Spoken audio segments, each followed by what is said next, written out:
We're talking about immigration in this entire video because something is about to happen in Canada which has never happened before. 70,000 plus foreign workers are literally about to be deported because of a false promise program that Justin Trudeau and the Liberals have set in place. Now, this is going to have catastrophic blowback on Justin Trudeau's polling.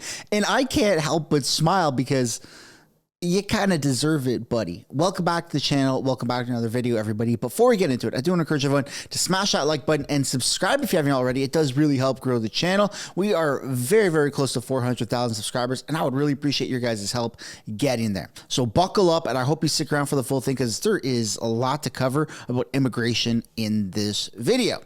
Without further ado, let's get into the polls. So the polls did recently update. You have Conservatives at 203 projected seats. They've gone down from 209, and Justin Trudeau and the Liberals have gone up from in the 70s to 83. But all of that is going to change in the coming weeks once the polls update because of this immense amount of backlash.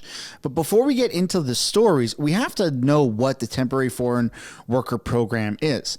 It's a program that's operated by the federal government that allows Canadian employers to hire foreign nationals to fill temporary labor and skill shortages when Canadian residents aren't available to do the job.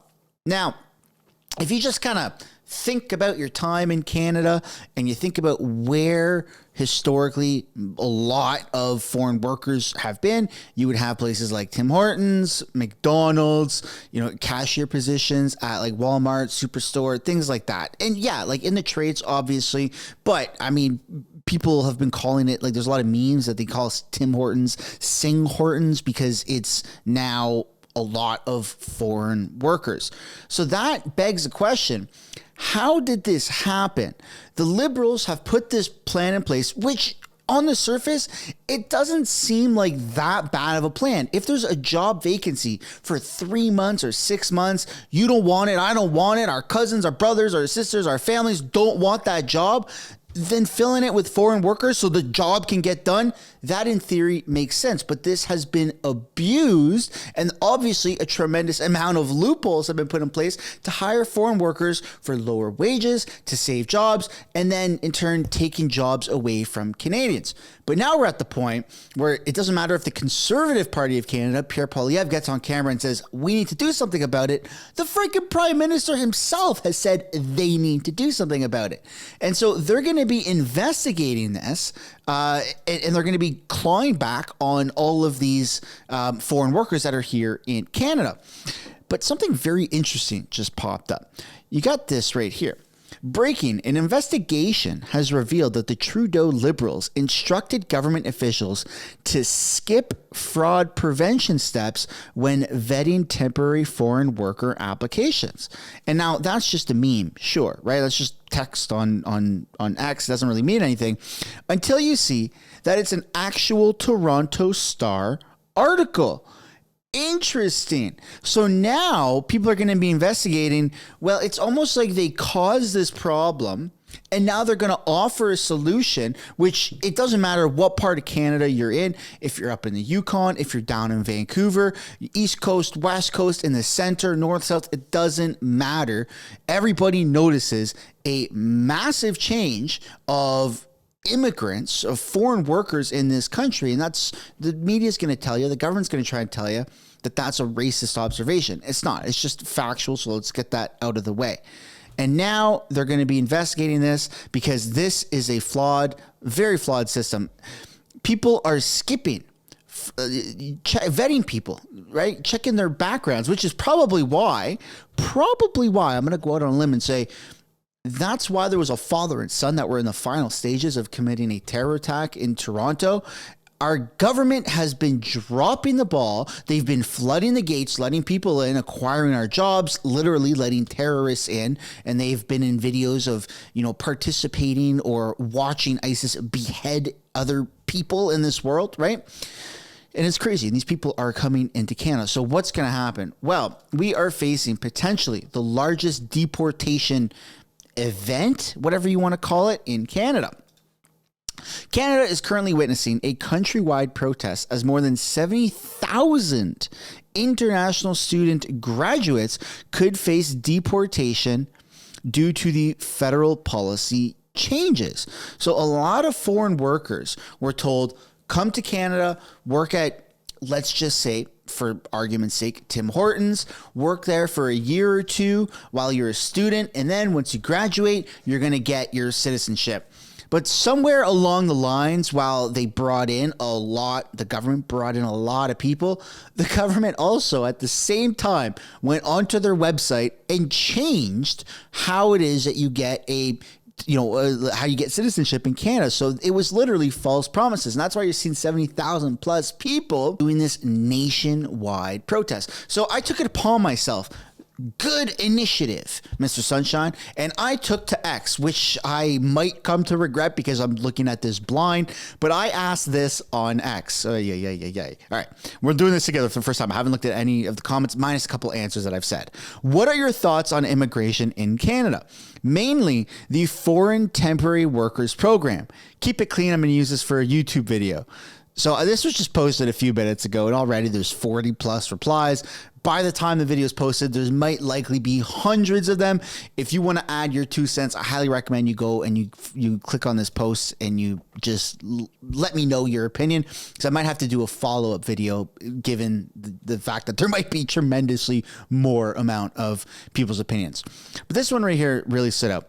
The real question is unemployment numbers soaring all across Canada. How is that none of these companies can find anyone to fill these jobs? And that's exactly what we're facing right now, right? The whole meme of Sing Hortons, it's kind of bizarre. When you look back 10, 15 years ago, all of these jobs that the foreign worker program has now kind of monopolized. 10, 15 years ago, it wasn't really about foreign worker programs. It was about Canadians who entry-level positions, students, right? Or people that are, whatever it is, different flocks of life. It doesn't really matter. But it wasn't monopolized by immigration. And that is something that is just, you can't avoid, you can't notice. Radical liberals are going to say that that's racist. How dare you? Until now, because Justin Trudeau has come out and said verbatim that we need to pull back on this program because there's a monopoly by foreign workers who have taken all of these jobs. Let's take a look at a couple more answers here. I don't know. In 2002, my family fled to Alberta from Washington, D.C. because we were under unwarranted surveillance. 3 years of court hearings and we were asked to leave. It was 20 below in January when we were packing.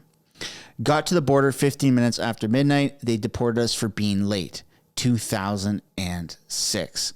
And you just don't see that level of, deportation until right now. All right. We did 20 years of having immigrants I have never had a problem with. This new wave has been sold an overseas life, house, job, education by an immigration retailer sitting on the Canadian side. It erodes our culture. It suppresses our wages. It eats our housing. A lot of them are out of prison. They are criminals. It leaves our youth unemployed. It brings foreign conflict and wars to our peaceful, pacifist country. It truly is slave labor, and it screams Canada is a corporatocracy to me. People who live here don't want this. Conglomerates do. It's the new nearshoring.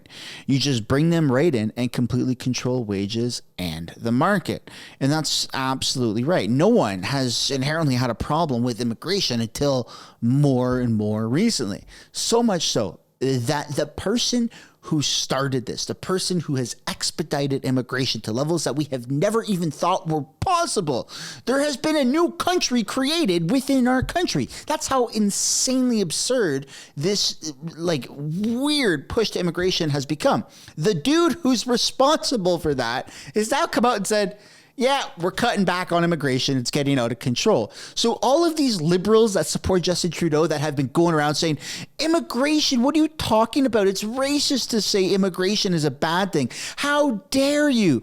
Their glorious leader is now saying the opposite. And so now the narrative is going to change. Either they're going to jump ship and not support Justin Trudeau, or Liberal voters are not going to be against immigration. It's very, very funny. Ha ha, ironic type of funny. You could see by my face how funny it is, how radically different the Liberals are going to be changing their narrative. Ah, man, it's mwah, chef's kiss.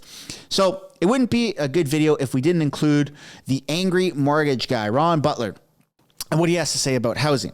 The federal government backs off on immigration. What effect on the housing market? For now, absolutely nothing. The temporary workers program, which you have discovered to be riddled with corruption and morphed into being a bigger profits for Tim Hortons owners, will change. The number of temporary workers will be drastically reduced effective September, and the low-skill, non-agricultural category will cut to almost zero. This is on top of the theoretically massive reduction on international student visas based on announcements immigration shrinks. But as the Bank of Canada suggests, in its most recent major report, the government doesn't always do what it says on immigration. Let's just take the government at their word. Let's assume these big cuts in programs do occur. The permanent resident program stays at $500K, which is more than double the average prior to 4 years ago. To have the big impact needed on housing demand, that number needed to be cut by 50%. What happens to housing if everything comes true? Student visas cut by 65%, temporary workers cut by 75%, and a bunch go home. The impact would be in very specific areas. 70% of these groups ended up in 3 provinces: BC, Alberta, and Ontario. 96% of these folks are renters, with a big bunch of those stacked up like cordwood in a single family homes as roomers. Therefore, expect reduction in rent rates. It is also crazy because when you talk about how big of an impact this has had on our job markets and our housing, it's also had a very large impact on our money. The government has been handing out money to people in these programs, right? Now, it varies, right? There's asylum seekers get different amounts of money than what temporary foreign workers could get. But in order to encourage them to get off their feet, the government gives them money saying, here you go, get life started here in Canada. We don't care. We're just spending it like we're a brand new rapper who just got a platinum album, and then we're going to figure it out down the road. And so we're now down the road, and the government's realizing, oh shit, we've spent hundreds of millions of dollars on stuff like this, and Canadians don't have jobs, and our housing is actually in a crisis. And if we want to get reelected, we better change things up real fast. And this is just it's such an about turn. It goes against everything that Justin Trudeau and the Liberals have stood for. Immigration is good. How dare you criticize immigration? And just like that, they flipped the script. Very, very bizarre. Let's take a look now at what CP24 has to say about the potential 70,000 plus people that are going to be deported. We are less than 2 weeks away from the start of the school year, and for a segment of our population, that comes with much angst. Thousands of international students here in Canada are worried about their future in this country. This is a topic that's being explored in a 30-minute special by Omni News Punjabi. And joining us now in studio is Omni reporter Jaspreet Pandya. Jaspreet, thank you so much for being with us today. I know that this is a story that a lot of people have also expressed concerns about, including many of the 50,000 international students in our country right now. You spoke with them. Walk us through what they're worried about. Oh, thanks for having me, Faiza. So they are protesting. The protest is happening coast to coast, from PAI to Ontario to Manitoba and British Columbia. International students who came here chasing a Canadian dreams and a new life are being forced to leave this country, their dreams cut short. Okay, and walk us through why that is. Why are they facing this deportation? If you remember earlier, the federal government announced policy changes, while now we are seeing the impact of those changes.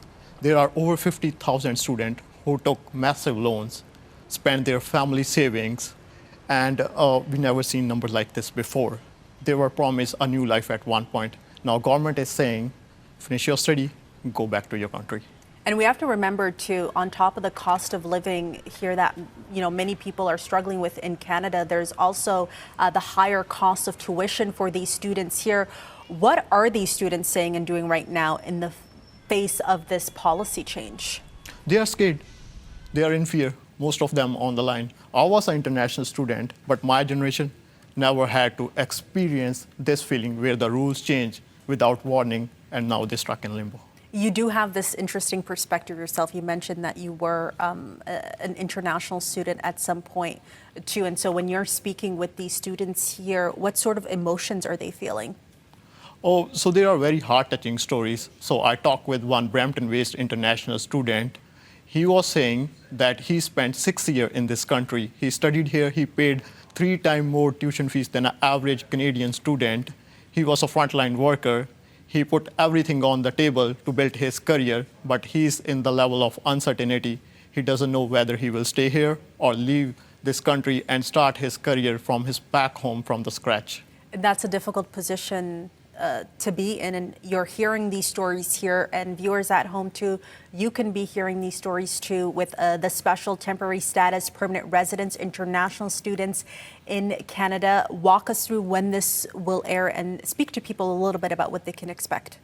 So we are hearing their first-hand stories about how they contribute to Canada's economy with the goal of being a Canadian citizen one day, but their feelings are blindsided now. So there are many stories like this. We will airing these stories and sharing all these stories on Omni News, and we are also putting a web article on City News and Omni News websites. Okay, and when is it airing? You said it's airing tomorrow and repeat Sunday and Monday?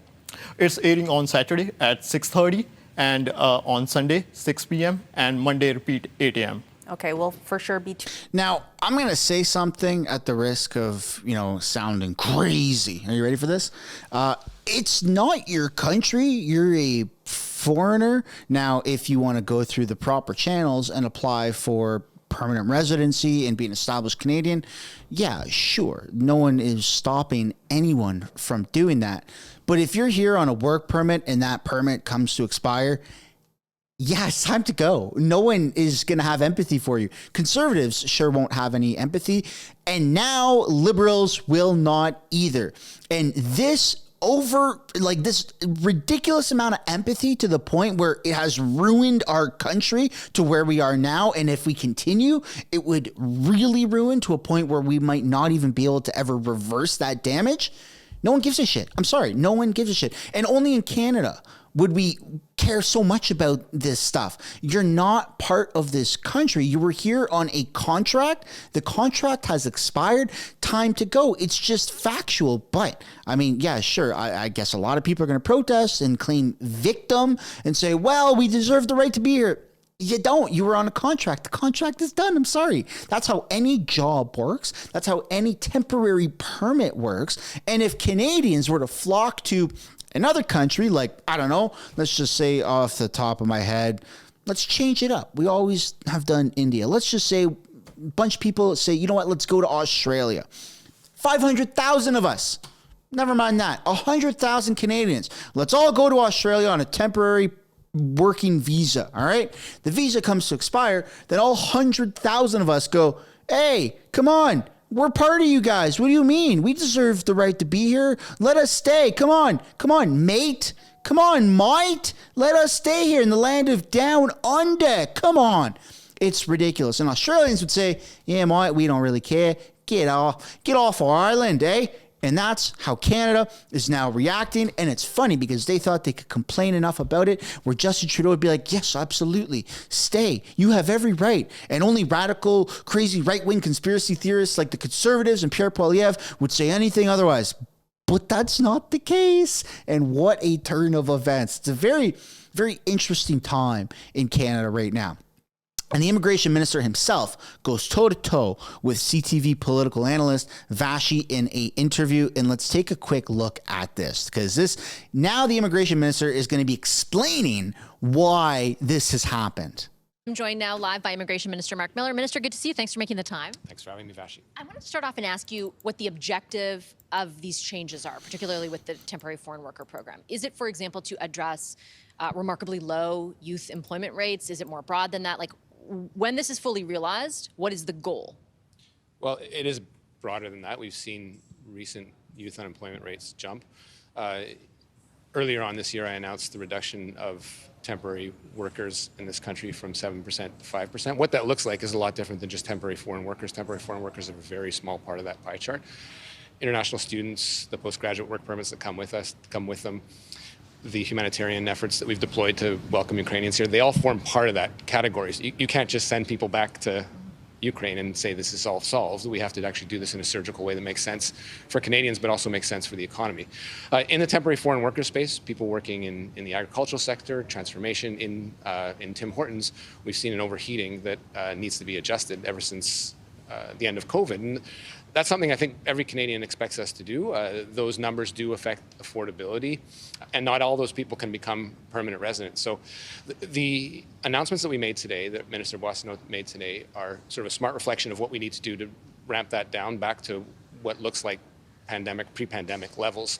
It isn't the end of the story. Getting from 7% of the population to 5% is a much more significant step than that. I still have adjustments to make in the international student program. I made some significant ones in January, but it's part of a total package that we are continuing to deploy. Most measures of which will be out by the fall. The Bank of Canada said that the measures that we've taken to date are not sufficient to getting to those goals, but there are initial ones that I will announce. I took one 2 weeks ago to prevent people with labor market impact assessments that come here on visas from getting jobs. If people are here to visit, they shouldn't be working. So that's sort of some of the measures that we'll be announcing. We have announced and we'll be announcing again in the fall. You demarcated the end of COVID, right, as a sort of a point at which things started to accelerate. Is it fair of Canadians to ask now, if you're undoing a lot of that, why the undoing didn't start earlier? Because, for example, if you look at temporary residents who hold work permits, that number has increased by 150% over 2 years. It was 60%, not just low wage, I'm speaking more broadly. It was up 60% last July, year over year. Why did your government wait until just this January to start addressing one stream of it and now to address the rest of it? And could you not have addressed things earlier in order to mitigate some of the issues your Canadians are now dealing with? I'd say 2020 hindsight is always something we can indulge in. As a thoughtful government, you always have to reflect on what you could have done faster, what you should do, what you shouldn't do. I'd simply say this, the labor shortages that we saw even a year ago are no longer there. Markets are contracting, labor markets are contracting, and there's no longer the needs for the people that we were bringing in those amounts to be here or to come to Canada. Anyone who's going to be participating in a protest for temporary foreign workers, let me be clear. That person right there on the screen is the immigration minister. He's the one that decides the policy for you to come and for you to go. And he just said, there is no need for you to be here anymore, and there's no need for more of you to come here because the Canadian economy is bouncing back and Canadians have every right to get first dibs at jobs. This is not a dig or a diss at any specific country. It's just how the world works. You're more than welcome to go back to your own country and start your life there. Or if you would like to return to Canada, you're more than welcome to apply for citizenship and try to come in through that channel. It's going to be a very much more difficult process because it seems like Liberals are going to be tightening up on immigration across the board. And of course, Conservatives will likely be doing the same thing. So don't let the door hit you on the way out, I suppose. Is that saying? Not me saying it. It's the immigration minister. That's just reality. And I think everyone expects governments to adjust. But did the need exist a year ago? Are you asserting that it did? It's very possible in some areas it did. I think now it's quite obvious that we do have to adjust. Now, I also, at the risk of sounding like a Liberal multiple times in the one video, let me be clear. I'm glad that they're doing this. Don't get me wrong. This is very much a shocker to everybody. I mean, it's got conservatives' heads spinning like, yeah, whoa, okay. Am I agreeing with liberals for a very rare occasion? Yes. Yeah, you're okay. You're sane. You're not insane. But don't forget, they caused this problem. He also just admitted that this should have been done or could have been done a year ago, multiple years ago, but they didn't do that. So yes, they deserve an applause, a very short applause, because they're solving a bit of a leak in our ship, so to speak. But at the same time, they're the one that put that hole there. So keep that in mind. Don't give too long of an applause to the Liberals or the immigration minister for acknowledging his wrongdoings and then offering the solution. Again, it's a very manipulative way of going about, running the country, but it's also classic politics, I suppose. It just sucks. Nonetheless, good job, I suppose. As a minister, I have a responsibility to look forward and figure out what we need to do next to make sure that we have a number of temporary workers here that make sense for addressing affordability, for addressing the needs. But there's also the risk of over-adjusting and damaging the economy. The International Monetary Fund has said quite clearly that immigration has been a huge fuel in making sure that we didn't plunge into a recession like other countries in our situation. And there has been some benefits that the Bank of Canada has clearly highlighted, with some challenges that have come with it, in and around housing, in and around affordability. And Canadians, as we've heard quite clearly over the course of the last year, have asked us to make some adjustments, and that's what we're doing. And we're doing, I think, so in a thoughtful fashion. And I do respect the fact that you're talking about, you don't want to overshoot, essentially, that not everything is static. It hasn't been necessarily what it was a year ago. But the Canadian press, I remember a number of months ago, reported that your predecessor received a briefing 2 years ago in which it was clearly outlined that both the temporary and permanent stream would have a salient impact on affordability. You didn't do anything. I have to challenge you on that. Like you didn't do anything for at least a year after that. It's like you kind of turned a blind eye. Is there a reason for that? Well, look, I read those memos assiduously pretty much every day. We expect the public service to give us pros, cons of what impacts any measure that we take could generate. Those are risks that we take. And I think Canadians should see them and judge us for them. But there are also risks in not taking those decisions and not taking those, plunging into a recession, a real concern that would affect all Canadians. Currently now with rising interest rates, it's obvious that we do have to make a number of adjustments that economists are looking at and expecting us to make in terms of changes. But sort of picking and choosing little things out of memos that you hear from the public service, I don't think is a necessarily helpful exercise. We expect the best advice from public servants. That's advice that was given in a memo, but they've also given us advice of the risks in not taking those measures as well.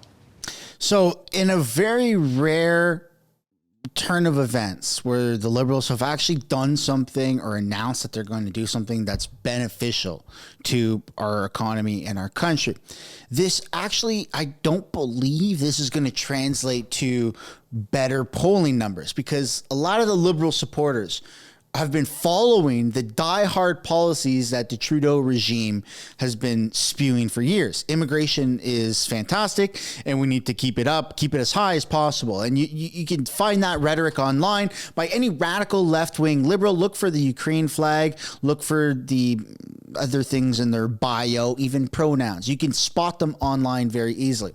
So all of those people are now going to be extremely disappointed with the Liberal government. There is no conservative voter that has seen this and going, oh yeah, okay, well, this is the catalyst to now me supporting Justin Trudeau and the Liberals. That's just not going to happen. So even though they've done something that, yes, has been overdue, yes, is good for them to finally, put an end to this and deport 70,000 people, that's phenomenal. But I don't think it's going to gain them any support. Everyone who does agree with this decision is just going, long overdue. But what else you got? Let's see if you can do other good things for this country. I'm not going to vote for you, but let's see what else you got. So it's a very tricky situation. But again, only time can tell how this is going to translate because it is all so very new. This just was announced yesterday. So people who maybe didn't catch it yesterday are going to be waking up today or going about their day. Maybe they'll get notifications later on at work. They'll be like, oh, wow, that's crazy. I didn't know that. So we're going to have to wait again and see how this does play out. But I would love to know your thoughts, comments, questions, or concerns down in the comments about any of the videos or articles that we read. And of course, on your way out, I would like to encourage you guys one last time to smash that like button, subscribe if you haven't yet already, and let's get to 400,000 subscribers. All right, I'll see you guys in the next one. Bye for now.